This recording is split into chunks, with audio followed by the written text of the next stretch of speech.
what do you say? This is Boz and Men Speaking Out, and I'm joined by two giants on the podcast tonight. Two giants, two of Indianapolis's giants. I got BJ. BJ has been with me since episode number 2. Episode number 2, and this is episode number 56. What's going on, BJ? Everything's going fine. I'm glad to be here. Okay, right on, right on. And I got my man with the right hand who can fade you up the best he can. Tori, you see advertising on the podcast. Tori Fisticuts. What's up, man? Terrific Cuts? Terrific Cuts. Okay, Terrific Cuts. Okay, what's going on, Tori? Man, I'm here, man. Excited to do the show, you know what I'm saying? Try to eat and grow off somebody. Okay, right on, man. Well, first of all, thank you both for being on the show. This is Men Speaking Out, and I'm Boz as well for our new listeners. And tonight's podcast is titled, Who's There For Me? Now, let's think about that for a second. You know, what sparked me to do this podcast was I was thinking about Father's Day just passed, right? And you sit and you think about everything you've done for your children, everything you've done for your friends, even your friends' children, even some of your family, your relatives, and, you know, not just family, but also too for your spouse or the person you're dating. And you sit and think about everything you've done for everybody. It's draining, first of all, but who's there for you? Who's there to make sure you're okay? Who's there to make sure that your mindset, your mental health and well-being is good? Some folks take it all in, but don't have any way to release. And you're finding today that men are dying off in their 50s. Am I right, gentlemen? A lot of them. In this past year, I'm sure there are tons of folks that have passed away, God rest their souls. But you find yourself just thinking about, wow, how could that have been prevented? And what's their stress level? And what drove them to drugs or alcohol or whatever? Because nobody was there for them. Could they have been prevented? So tonight, I just want to have a conversation. This is totally unscripted. And I just want to talk about who's there for us? Who's there for me? So let's start with you, Wallace. BJ. I'm sorry. BJ. That's okay. BJ. I'm sorry. I'm thinking about something else. All right. So BJ, start with you. You have a beautiful young daughter. Yeah. Jesus. 4 years old. 4 years old. 4 years old. So I'm really not going to approach you from that angle, but I know you've done a lot for a lot of people. Right? So I guess the question I want to ask first to you and Tori is, what makes them come to you? Why are you the go-to if they need something? Well, I think probably because they know that I'm willing to go that extra mile and hard for me to say no. If you have a legitimate need, you know, I'm there to support you. And, you know, and I try to solve things. So it's like if you have an issue or a problem, you know, I'm trying to work it out with you and make sure you're okay. So that's what I usually do. So are you like the safety net to make sure somebody's okay? In some instances, yeah, you know, it'll be like a situation where, you know, somebody, you know, instead of calling AAA, they'll call me to fix the tire. Okay, well, I got a flat in the garage right now. You want to come over here and fix this? Sure thing. I'll be over there about 20 minutes. Yeah, we think of flat tire. Think of BJ. So, you know, I'm serious. It's stuff like that, or you know, money problems or something. Now, I've learned in the past, you know, give what I can stand. But at first, it was like if I had it, I'll try and give it to you. because I'm thinking on the strength that you'll reciprocate and give that back to me, because I had something that you needed, and show your appreciation. If I'm down on my luck, then I can come to you and ask the same thing. But I've learned a lot that it could be one way, and when it's time of your need, it's like, oh man, I feel for you. I can't help, you know. What about? I'm sorry. Were you? No, what I was going to say. So what I've learned is that if someone needs money or something like that, I'm like, well, the most I can spend to give freely without feeling like, oh, they owe me or anything in response is about $50. You feel like $50 is the cutoff, huh? Yeah. Okay. All right. Well, hold that thought, because I got more. Stay tuned. There's much more. Tori, why do you feel like, or do you feel that you're the go-to for people around you?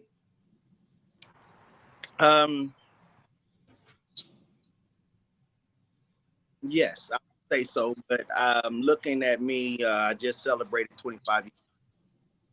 So I really take time out to understand what our roles is in marriage. And my wife being the nurturer, you know, and I'm being more of the teacher. My wife being more emotional, where I'm more logical. It just depends, because water goes to the least resistant area. So people will tend to go to the person that they will feel more comfortable getting the yes from. My oldest daughter told me, she said, Dad, I only come to you when everything else fails, because I do teach. You know what I'm saying? So with my type of love, I my kids how to deal with situations and not be dependent on us as they grow older. Gotcha. Tori, I believe that if you could take a minute to check your connection. I think you're breaking up a little bit. Sound a little choppy. Okay. Yeah, I wasn't sure. Yeah. Choppy. Better. You should. Yeah. Well, you have to continue to talk a little bit. Is that better though? Yeah.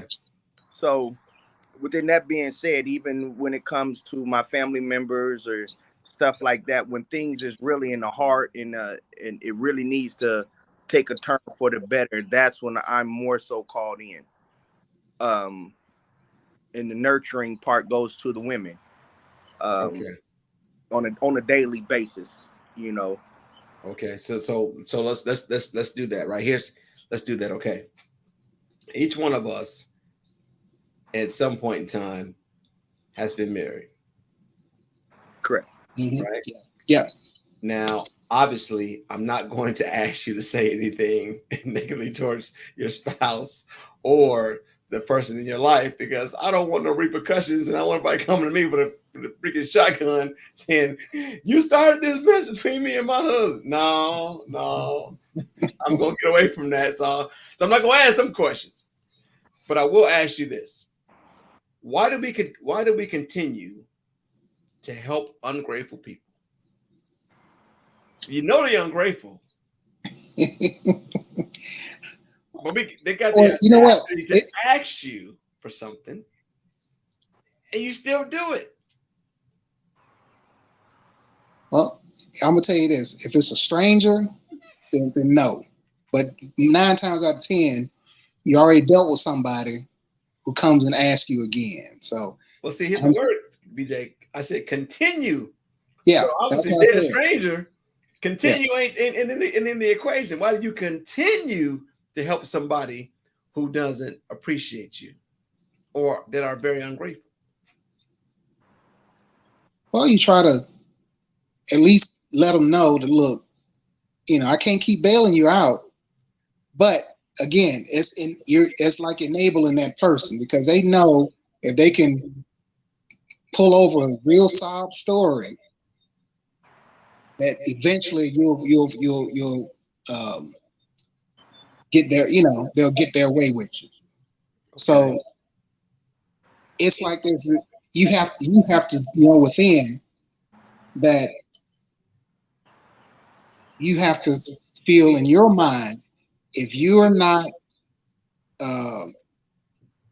have no animosity toward that person and let them try to build their confidence or their situation better. So it's one of those things where, yeah, you know this person's down on their luck and you try to help them, but then, you know, again, you got to keep in your mind and say, well, you know what, you inside hasn't said enough is enough. Okay. You know. Okay, I hear you. That's the thing. But once you get to that point, enough is enough, then that's when you continue to stop helping them. Okay. But you have to have that tough love. Gotcha. I'm sorry, I'm going to cut you off. That's hear okay. you. I hear you. But I'm going to challenge you on that, right? So you continue to help somebody, correct? Right? You said continue. You still help them. And you know you shouldn't, right? Yeah. Right? So who's the fool? The fool or the fool that follows, right? So who's more foolish in that situation? You or them? And you know it's the person that allows it, which is me. Okay. Because you know, but again, I have to come in my mind to say enough is enough. Okay. What about you? I'm sorry, BJ. I'm sorry. No, it's okay. All right. What about you, Tori? Why do you continue to help ungrateful people? I'll tell you like this. I had a conversation with my son at one point, and I told him that I love him more than his mother. I had to go back and retract that statement. I told him I love him different than mother. Your mother, because she's a nurturer, is going to make you a dependent of her, and I'm trying to raise you independent. So as you're saying, as a male, from me as a male principal, and I think this is something that is lost in the Black community because we're not in the same community all the time no more. We used to be all in the same neighborhood, going to the same churches. So all of the same laws and principles was pretty much in everybody's household. Now we're getting into individuals' likes, dislikes, and customs. So with my son, I had to tell him, as your father, I'm trying to teach you how to be independent of anybody. So that was the difference of trying to show him how to be a man. But then when you look at where our situation is, where we don't have the resources to create the network that it would take for everybody to be on that level, it gets kind of confusing for the young. Gotcha. And I'm sorry, I mean to cut you off, but does that answer the question? Why do you continue to help though? Why do you continue? Because when you know it, you're not nothing's going to come out of it. Because again, it's my job and to teach. So as they get older, I make them more responsible on their actions. When they're showing me that they're not accountable for their actions, then I kind of, you know, your rope is running very short. I'm going to give you enough rope to hang yourself, but as long as you're giving something back, you know what I'm saying, that you're feeding me back on what I'm trying to teach you, I'm willing to give you a try, because you're a child. So I cannot treat a child like an adult. Okay. But once the child is getting older and it's showing me who he or she is, then I them according to those actions. Okay. All right. Here's the challenge, right? Let me answer that question, because I've done it hundreds and hundreds of times. Why do I continue to keep helping ungrateful people? Well, I think for me is that I'm always looking for somebody to change. You know, I'm always looking for somebody to say, you know what, eventually they'll get it. But I get disappointed each time I help somebody. And I think a lot of our listeners out there experience the same thing. They continue to help individuals whom they think they're going to eventually change, or eventually going to see the light, or eventually are going to, convert or whatever the case may be into the same mindset or the same belief system as the giver that's giving. Okay. But what I've learned is that people are shit. I hate to say that, but most people. Hold on. Let me finish my thought. Okay, I'm sorry. Most people are takers. Put it like that. Let me retract that shit statement and say takers. Selfish. People are takers. They take, and not many folks give. I'm gonna tell you exactly what I mean. Okay. You can give your children love. You can give them gifts. You can give them money, monetary value. You can give that to anyone else, friends, family, loved ones. But what are you really getting back in return? Are you getting satisfaction because you're helping somebody else? Are you that one of the kind of people to say, "Oh, the Lord gonna bless me because I didn't gave this and gave that"? That's all bullshit to me. I'm sorry, I don't believe that. I mean, I believe in helping people, but I believe in people helping themselves first. I'll help you as you're helping yourself. So I think, like me as a father, I do not expect gifts back from me. My gift is that you become greater than. Right, Tori. I think do me a favor. I think on the holder on the phone, you have to pick it up a little bit and lean it out at the bottom because it's cutting off your mic. Your mic is at the bottom. Is that better? That's much better. There you go. All right. Now you're cooking with grease. Salute. So as a father, let's say like when we look at kids, everybody loves the baby. The baby shows potential, infinite. But as soon as the baby becomes a teenager, it starts to show you its character. And as a father and a provider, protector, teacher, you start to slow up and treat the child accordingly. With the mother, just give love. There's nothing wrong. Right, but what I'm saying. Go ahead, BJ. I'm sorry. Sorry, Tori. I mean, I was going to say the ad is like, again, it comes to the mindset where you have to feel enough is enough. I mean, you can give as long as you're feeling that you are some way helping that person or some way, like you say, they'll get it this time or hope and pray that this person will do better. But once you realize if you feel to that point, and it's an emotional thing, once you feel to the point that, hey, I'm not getting anything out of this, or do I expect you to change once I help you, or am I giving this freely? Okay, because if you're giving this freely, then it wouldn't matter. Okay, because you have no expectation that this person will get better. You're just doing it out of the kindness of your heart. Okay. All right. But if you have an expectation, then when you help them the first time, you tell them, you got to say, be upfront and say, well, look, I'm gonna help you out now, but I expect you to be better than this. And then when they come back again, then now it becomes, are you gonna uphold what you just said to them previously to say, you got to be better than this? Or if you feel like you give them another chance, then you have to convince yourself, do they deserve that chance? Let me ask you a question. Ask you both a question. At your lowest point in your life. Yeah.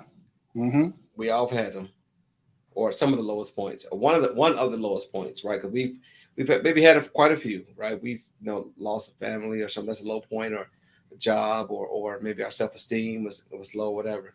At a low point in your life, when you needed somebody to be there for you, when you needed somebody to listen to you, when you needed someone to just have a shoulder so you can lay your head on. And nobody was there. You came knocking on the door, and nobody was there for you. How did that make you feel? Especially when you've been given to so many others and no one is there for you. How did Well, you how did you deal with that? well, I mean, I deal in faith. You know, it's like at that low point, you know, I prayed. It's like it's one of those things that that you have to find something within yourself, Mm, okay, that you know there's nothing there that will help you other than your faith. okay. And I'm gonna challenge that, but go ahead. Keep yeah, on. go ahead. I don't mind that because I've been in certain situations where uh, you know my sister turned on me, who I really trusted the most, you know, and we didn't speak for a while. But the thing was is that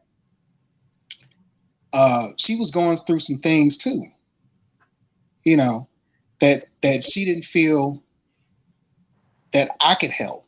Hmm. Okay, so again, that was one of those things when she needed help but didn't feel comfortable turning to me, and but I felt comfortable turning to her when I needed help. But it was at that point where she didn't want to help me because she was going through some things, you know. And so what did I have to do after that? I had to look within and have faith in God that this is only short term. Mm, It ain't forever. okay. Thank you, PJ. I appreciate that. I'm gonna challenge that in a minute. Go ahead, Tori. What have you done? Give someone else. You look up lowest point in your life and nobody's there for you. How did that I'll make be you honest. feel? I'll be honest with you. I medicated. You know what I'm saying? I wasn't a drinker growing up. So as I started to go through situations and people that I felt was supposed to have been there, should have been there, I had to look deeper. You know, BJ says he looking as, prayer and God. But to me, and what I've been through, I believe the God is in me. So that's when I Mhm. go into self. You know what I'm saying? I Mhm. cannot be a type of person that looks for other people or anything or any entity outside of me to fix me. And within that being said, I did understand by growing up in the projects, being around a whole lot of other kids, that everybody don't know love. Everybody don't know love. So the love that I give out, I always can't expect it back because they just don't know. I had a couple of barbers that was in my barbershop. I said I was your friend. I would be there for you. But they didn't know how to be a friend. So I did not want the situation to change me to where I'm not giving, because that's where life grows at. So I'm past everything being about me and really Mhm. trying to be about my family. And one of the things that me and my son just recently had a conversation about, he said, Dad, I love what you did for me. And there would not be a dollar amount you could have gave me as much as the lessons that you gave me. So within that being said, I can sit up here, and I thought he was going to be a lawyer.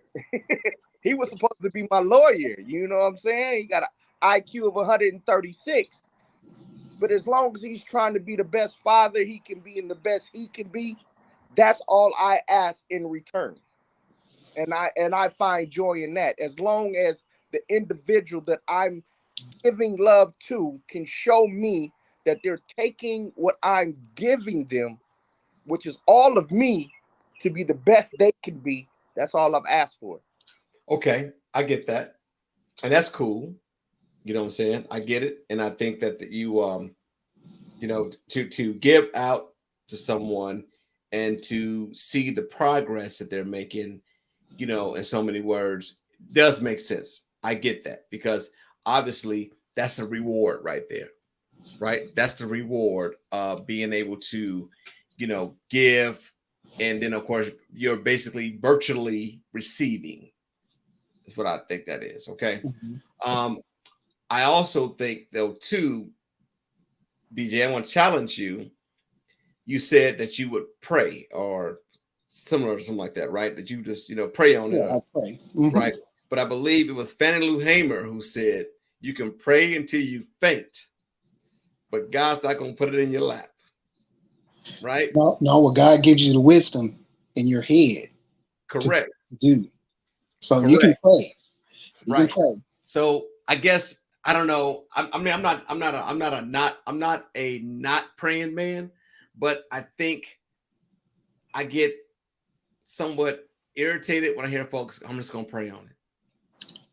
And I'm just like, what's that gonna do?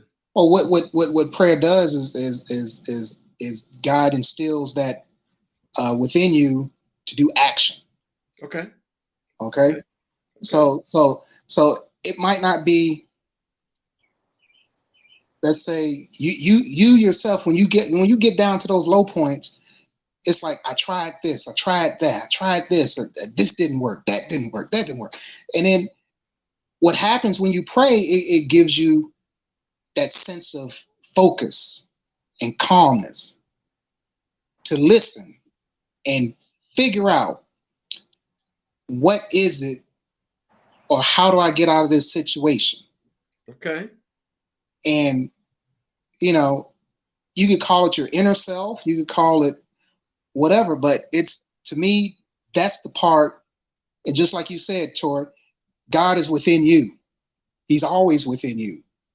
So that's that focus that comes to mind and say, this is what I have to do to get out of this situation.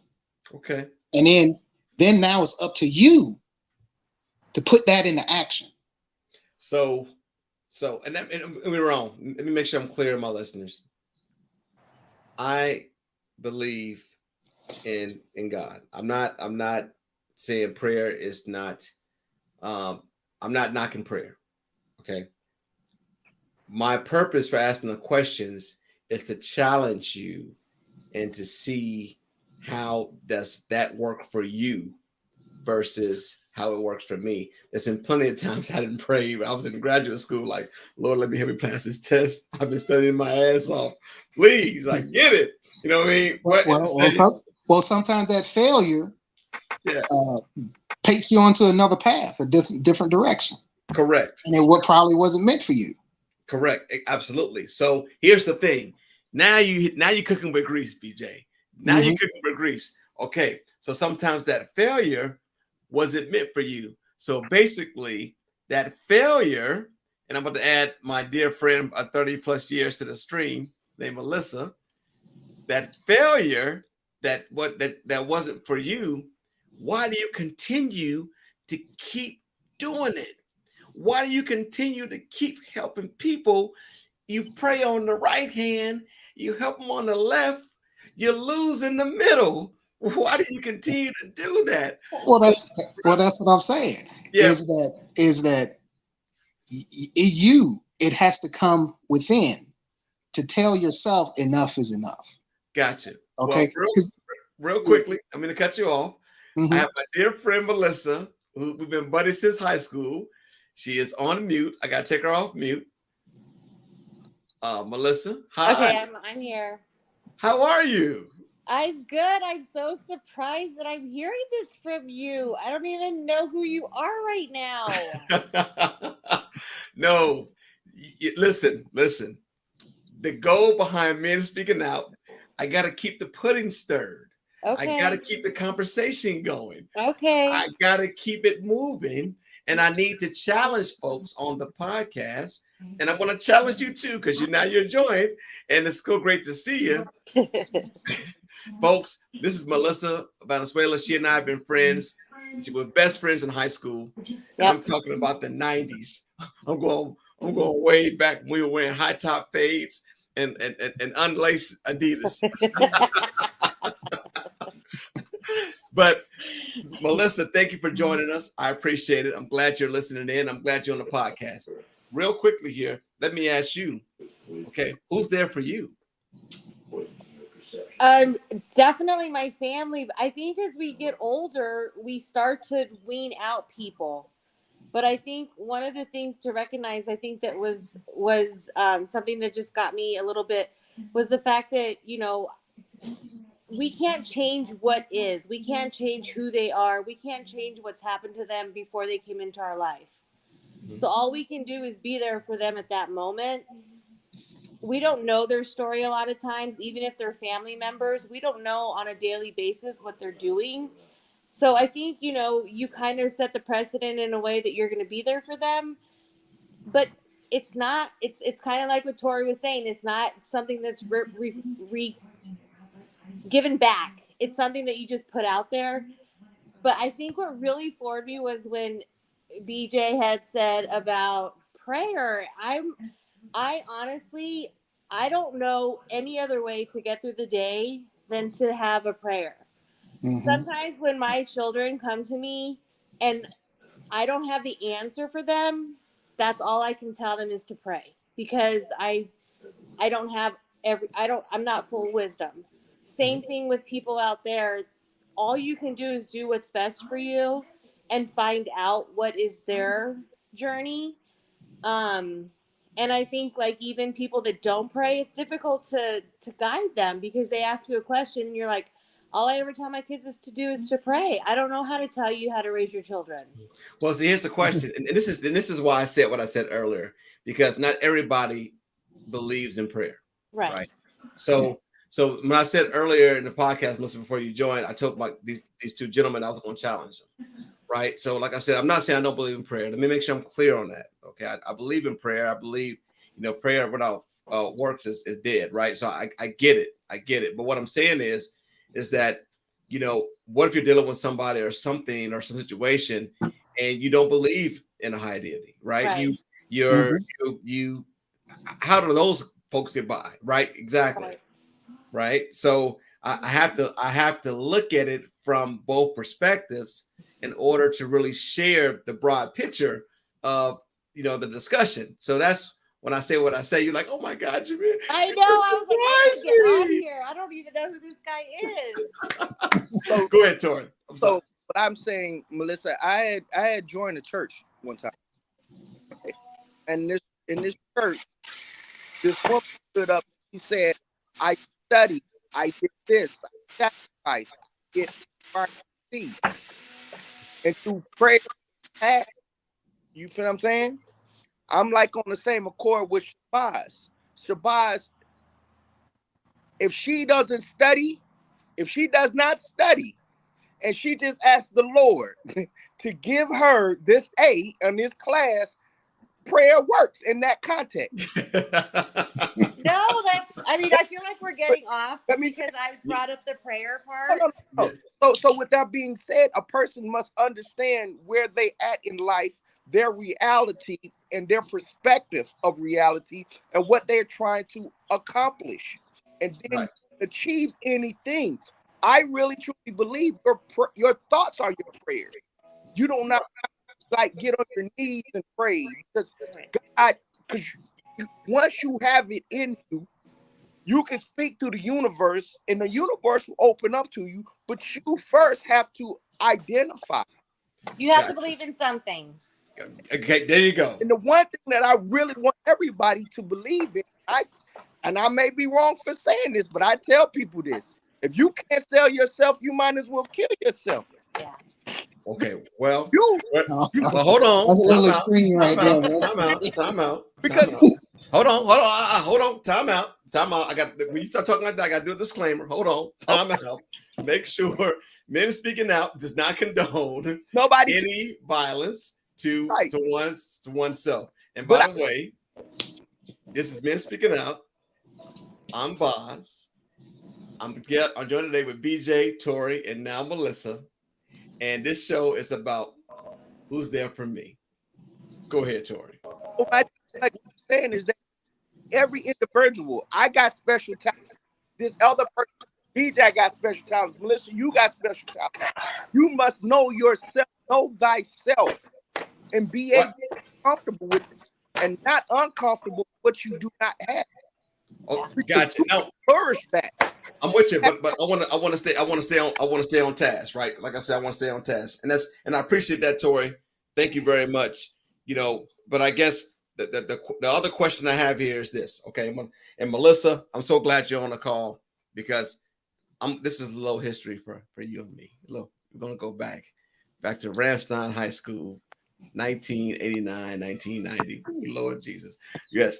I'm sorry, I've known Melissa since the 80s. You're telling our age. It's okay. Hey, he's older than me. He's March. It's December. Yeah, it's okay. It's okay. So basically, at such a young age, you know, you pour so much into people. You pour so much. You like this person. You help this person. You do this, and you wind up with disappointment every single time. How do you handle that? And I understand. I already heard it. I'm pray on it. I get that. Let's talk about how does that make you feel? Do you feel that you wasted time? Do you feel that you gave somebody your all and now you don't have anything to show for it? So you felt like you gave your time, but did you feel like you wasted your time? And then now you think about it for a second, like, why did I even do it in the very beginning? Are you asking me?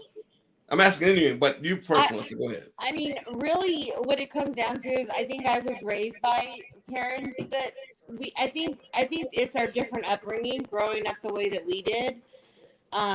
We weren't in communities where there was like segregation, whether it be religion, color, race, any of that. We were all raised together, and that's why truly we are best friends. We've been friends for so many years. And I don't know that had I grown up, you know, 2 streets over from you, if we would have been best friends. Along those lines, I think it has a lot to do with the upbringing and the fact that my dad is a very giving person. Oh yeah, I like your pops. And I've kind of taken that role. But as far as me feeling bad about not getting it reciprocated, yeah, sometimes, especially as I get older, I'm like, if you don't want to be in my life, then don't. Or if you're not going to reciprocate, then don't. But I don't feel bad about it. I feel like I had to give it a try. And if it didn't work out in my, you know, in their favor, at least maybe down the road, they'll look back and be like, damn, I should have listened to her. Or damn, I should have done X, Y, and Z. But no, I don't feel like I have very many regrets about the relationships I've had or the people that I've given things to. Okay. Yeah. That's a good answer. That's why I love you. Okay, Tori, you're up.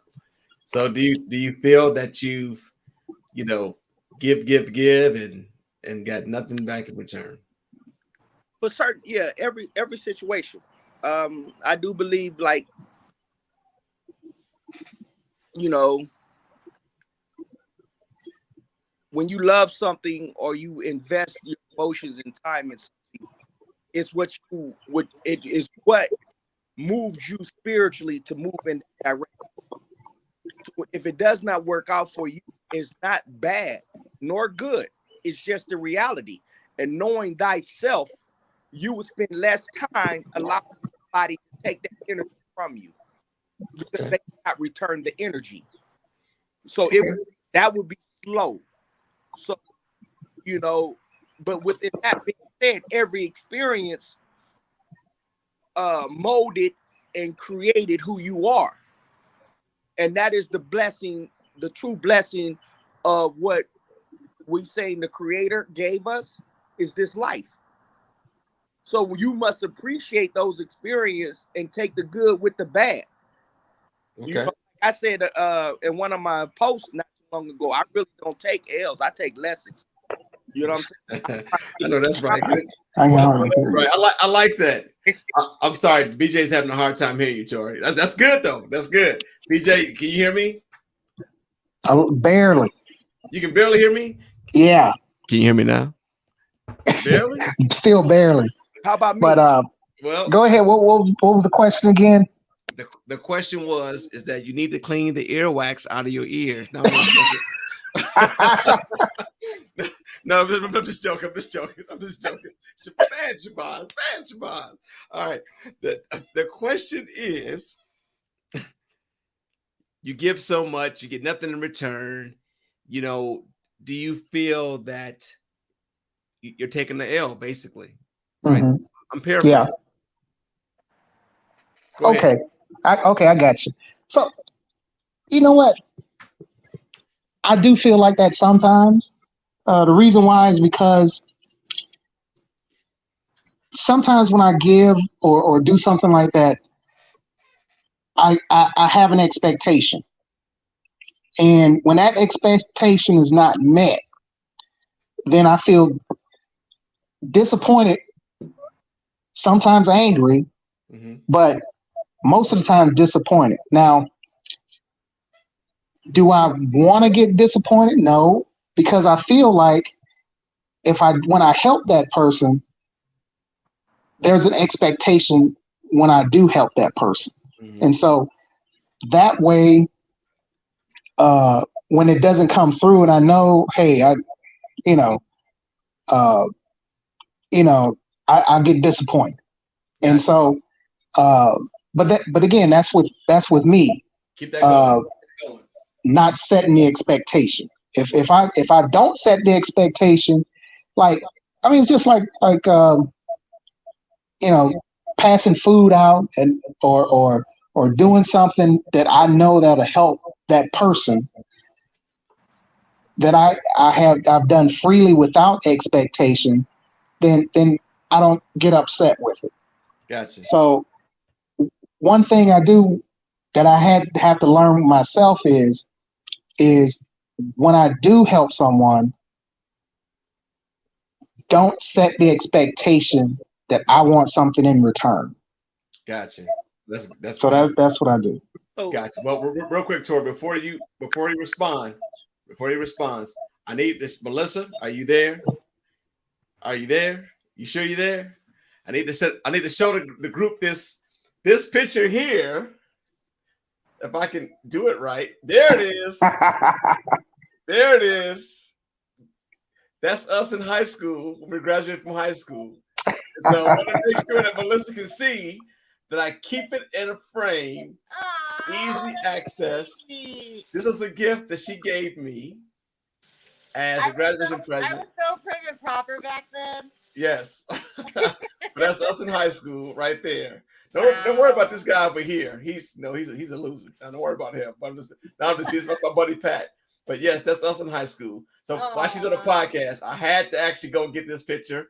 As you can see, it was easily accessible, right? Yes. Exactly. So I got it near and dear, and I keep it close to me and have kept it close to me for the past 30-something years. Where'd you go? Let's go. I love there you go. Now, that was a station identification pause, but I had to make sure I shared it with her. Now I can hear you. I fixed it on my end now. Okay. So there you go. That's history right there. I love you. Thank you. I love you too. Yes. Go ahead, Tori. What I was going to say is like the person that I am personally. My mother gave me unconditional love, so I understand that feeling. So when I do something for somebody, I do it for something. When I do it, I see something in that individual. So if they do not take the advice that I'm trying to with, because I understand something, they lose, not me. For somebody for that they can return, do something back for me. You feel No. what I'm saying? I don't really feel drained that way. I feel a little hurt for that person because I see them not reaching their potential. And I wish that other people gave me that love versus praising what I did and what I could accomplish. Gotcha. You feel what I'm saying, Boz? Yeah, I'm with you. I'm with you. I'm with you. So I think right. So I don't really feel the emptiness as much as yeah, other people may feel because they are expecting something in return from that person. I got you. I think for me, and this is actually going to wrap up our show. I think for me that the expectation is that I help those who help themselves. And I don't mind helping someone who's challenged, right? And not everybody gets one. Everybody gets one, but I'm not in the business of continuing to help someone who's making no effort helping themselves, because those, Yeah.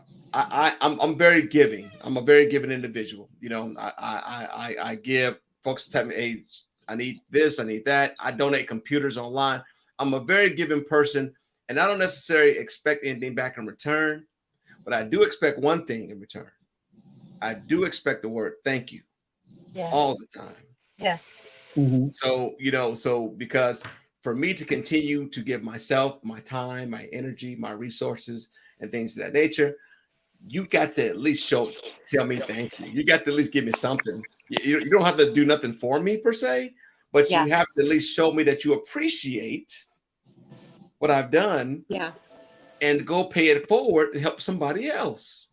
Right. And I think as it sounds like most of us are parents, we want our kids to be giving and helpful, but we don't want them to be walked over. And so there's that equal medium where you're trying to and I think one of the things is you just got to have, I don't want to say faith, because faith, I guess, is different in every, so this has taught me something new tonight. But I definitely feel like faith in that is like my oldest son. He's 26, and he lent his buddy money, and his buddy he said thank you, but he didn't try to pay him back. He didn't try to, make any effort at all. And so my son said, I'm not going to help him again. If he comes to me again, I'm not going to help him. And in my heart, I was like, dang, Guri, like, we help whoever needs help. That, he went to you for a reason. He's like, yeah, Mom, but I can't do it again. He's like, if he would have made the effort the first time, I would have been like, yeah, hell yeah. He tried to help himself to pay it back, or even offer. He goes, if he would have offered it to me, I would have said, no, I got you, dude. You can have it. But he didn't even make an effort. So now I know, as a mom and having grown adult children, that, that they are making some decisions that are good for them, and they're not being walked over. There's that difference. Hey, Melissa, I tell my kids, do not love anyone or anything that does not love you back. Well, No. I here real quick. Here's something. I told that sounds like a who was it? Teddy Pendergrass song. Love you back. Here's the thing, and I'm going to say this real quickly here, and I've never said this to her in 30-something years. When we were in high school, this young lady used to let me drive her BMW. Remember that red BMW Melissa used to have? Yes. And I used to drive it on occasion. Yes. And she used to give me the keys, like, you just drive. I'm like, well, shit, okay, I'll take that deal. so, and we were in high school, and I want to say thank you for letting me get behind the wheel and drive your car. Oh my God. While we were in high school. And I say BMW, but BMWs and Mercedes are like normal cars, everyday cars over there. So it wasn't anything special, but still. Yes. For a man who had no car and was carless, I thank her for that. And hey, I appreciate you. He's making up for all these years now. 30 years later, but I appreciate you. And I love you dearly, and I always have. And I just want to say that I love you all. I love you all. I love you, boy. Yes, I love you all very much. You know, and so I just want to make sure that it's so happy to see fellowship.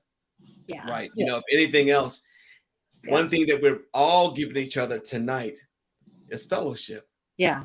You know what I mean? And so I believe that the soul needs that. We need to be able to laugh, be able to talk, be able to share. You know, we may not always agree, and that's okay. Yeah. You know, but we can agree to disagree and still have an intelligent conversation and still be able to smile afterwards.